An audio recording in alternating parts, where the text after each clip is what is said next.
Assalamualaikum warahmatullahi wabarakatuh. Sabahul khair. Kaifa halukum? Bagaimana kabarnya soleh-soleha ibu di rumah? Ibu doakan semoga antum dalam keadaan sehat walafiat, tanpa kekurangan satu apapun. Amin ya rabbal alamin. Baik soleh-soleha ibu, before we start our lesson today, hayya bina nabda darsana biqiraati basmalah. Bismillahirrahmanirrahim. Soleh-soleha ibu, hari ini kita akan belajar materi IPA, yaitu sistem peredaran darah manusia. Adapun tujuan pembelajaran kita hari ini adalah: yang pertama, antum mengetahui apa itu sistem peredaran darah. Kemudian yang kedua, organ apa saja yang terlibat dalam sistem peredaran darah manusia. Kemudian terbagi menjadi apa saja proses peredaran darah tersebut di dalam tubuh kita. Baik, langsung saja kita bahas materinya sebagai berikut. Yang pertama, mengenai apa itu sistem peredaran darah. Kemudian yang kedua, organ peredaran darah itu apa saja dalam tubuh kita. Kemudian yang ketiga, peredaran darah besar. Setelah itu peredaran darah kecil. Inilah materi yang akan kita bahas pada pertemuan kali ini. Yang pertama, apa itu sistem peredaran darah? Sistem peredaran darah merupakan suatu sistem yang berguna untuk menyalurkan berbagai zat penting seperti nutrisi dan oksigen dari jantung ke seluruh tubuh. Jadi setelah antum makan, zat gizi dari makanan antum diserap oleh usus halus dan masuk ke dalam darah. Kemudian darah diedarkan ke seluruh tubuh kita. Selanjutnya adalah organ peredaran darah. Apa saja organnya? Yang pertama adalah jantung. Jantung terletak di dalam rongga dada sebelah kiri. Kemudian fungsinya untuk memompa darah ke seluruh tubuh. Kemudian jantung manusia terdiri atas 4 ruang. Apa saja? Yang pertama serambi kanan, serambi kiri, kemudian bilik kanan, dan bilik kiri. Antara serambi dan bilik dipisahkan oleh yang namanya katup. Katup tersebut berfungsi agar darah yang telah masuk ke bilik jantung tidak kembali ke serambi jantung. Selanjutnya adalah pembuluh darah.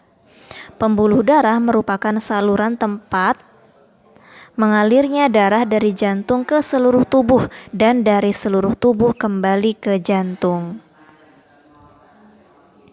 Pembuluh darah terbagi menjadi, yang pertama adalah disebut pembuluh nadi atau arteri, sedangkan yang kedua pembuluh balik atau vena. Pembuluh nadi merupakan pembuluh yang mengalirkan darah dari jantung ke seluruh tubuh, sedangkan pembuluh balik adalah kebalikannya, mengalirkan darah dari seluruh tubuh menuju ke jantung.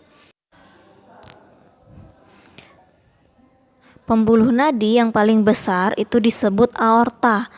Pembuluh nadi dan pembuluh balik itu bercabang-cabang. Kemudian ujung cabang pembuluh terkecil disebut pembuluh kapiler. Pada pembuluh kapiler inilah terjadi yang namanya pertukaran oksigen dan karbon dioksida. Jadi anak ibu, yang namanya pembuluh darah ini tersebar merata di seluruh tubuh kita, sehingga jika pembuluh darah ini dibentangkan maka akan mencapai 160.000 kilometer. Bayangkan betapa panjangnya pembuluh darah kita ketika dibentangkan. Soleh-soleha ibu, berbicara tentang pembuluh darah tentu sangat erat kaitannya dengan darah yang mengalir di setiap helai pembuluh darah dalam tubuh kita. Ya, jadi anak ibu, antum tahu tidak asal mula kita ini diciptakan oleh Allah Subhanahu wa Ta'ala di dalam rahim ibu kita? Ada yang tahu asalnya? Jadi anak ibu, ada ayat Al-Quran yang menjelaskan tentang penciptaan kita, manusia dalam rahim ibu kita. Surah apa? Yaitu surah Alaq ayat 2, yang artinya sebagai berikut. Dia telah menciptakan manusia dari segumpal darah. Jadi antum tahu, awalnya kita manusia ini ketika masih dalam rahim ibu kita ini hanya segumpal darah. Segumpal darah yang kecil, kemudian lama-kelamaan berkembang, kemudian dihembuskan ruh kepada segumpal darah tersebut, maka lahirlah antum dengan sempurna, dengan sehat, Masya Allah. Jadi luar biasa sekali penciptaan kita yang dilakukan oleh Allah Subhanahu wa Ta'ala, yang dijelaskan dalam surah Al-Alaq ayat 2. Selanjutnya, mengenai peredaran darah besar. Apa itu peredaran darah besar? Peredaran darah besar merupakan peredaran darah yang berasal dari jantung menuju seluruh tubuh dan kembali lagi ke jantung. Bagaimana rutenya? Mari kita lihat skema berikut ini. Dapat antum lihat. Yang pertama, darah mengalir dari bilik kiri menuju ke aorta, pembuluh nadi paling besar yang ada di tubuh kita.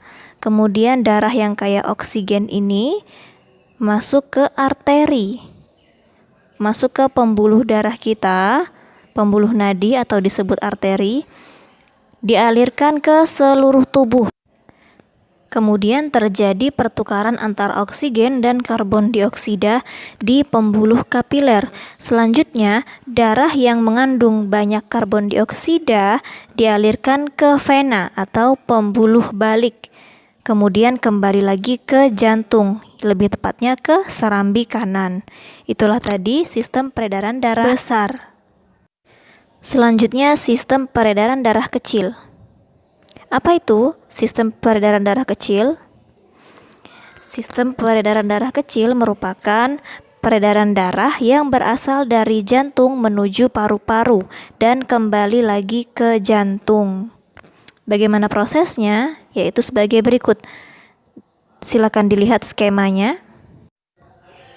Pertama, darah yang kaya akan karbon dioksida mengalir dari bilik kanan menuju ke arteri pulmonalis. Arteri pulmonalis ini apa? Arteri pulmonalis merupakan pembuluh arteri yang terdapat di paru-paru. Di paru-paru terjadi pertukaran karbon dioksida menjadi oksigen di alveolus. Kemudian menuju ke vena pulmonalis, pembuluh vena yang ada di paru-paru. Kemudian masuk lagi ke serambi kiri jantung. Dan kembali ke sistem peredaran darah besar untuk langkah selanjutnya. Soleh-soleha ibu, itulah tadi materi pembelajaran kita hari ini. Semoga dapat dipahami dengan baik. Tugasnya adalah silahkan antum buka buku tematik tema 4 antum, halaman 4 dan halaman 11. Silakan antum baca kembali materi tentang sistem peredaran darah, digaris bawahi mana bagian kalimat yang penting di sana. Untuk latihannya akan diberikan pada pertemuan selanjutnya insyaallah. Jadi karena waktunya sudah habis, mari kita akhiri dengan lafaz hamdalah. Alhamdulillahirabbil alamin. Wassalamualaikum warahmatullahi wabarakatuh.